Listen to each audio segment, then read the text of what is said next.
புத்தரின் பொன்மொழிகள். உங்களை நீங்களே நேசியுங்கள், ஏனென்றால் உங்கள் வாழ்நாள் முழுவதும் உங்களுடன் இருப்பவர் நீங்கள் மட்டுமே. ஒருவருடைய வாழ்க்கையையாவது மாற்றி அமைக்காவிட்டால் நீ உனது வாழ்க்கையை தவறாக வாழ்கிறாய் என்று அர்த்தம். பிறர் செய்யும்போது தவறு என்றும் தான் செய்யும்போது அதுவே சரி என்றும் சொல்லும் குணம் மனிதர்களுக்கு இயல்பான ஒன்று. யார் பேசினாலும் கேட்டுக்கொள், ஆனால் சிலரிடம் மட்டும் பேச்சு கொடு.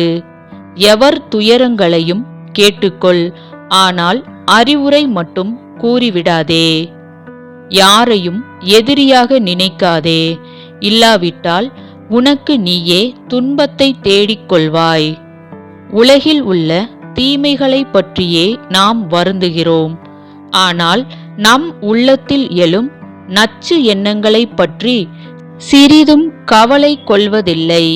ஆகவே உள்ளத்தை ஒழுங்குபடுத்தினால் இந்த உலகமே ஒழுங்காகிவிடும். ஒன்றை நீ அடைய விரும்பினால் அதனால் வரும் இன்ப துன்பங்கள் இரண்டையும் ஏற்றுக்கொள்ளும் அளவுக்கு உன் மனதை பக்குவப்படுத்து. வீடியோ பிடிச்சிருந்தா லைக் பண்ணுங்க ஃப்ரெண்ட்ஸ், ஷேர் பண்ணுங்க, சப்ஸ்கிரைப் பண்ணுங்க. ஆல்ரெடி சப்ஸ்கிரைப் பண்ண எல்லாருக்கும் ரொம்ப தேங்க்ஸ் ஃப்ரெண்ட்ஸ்.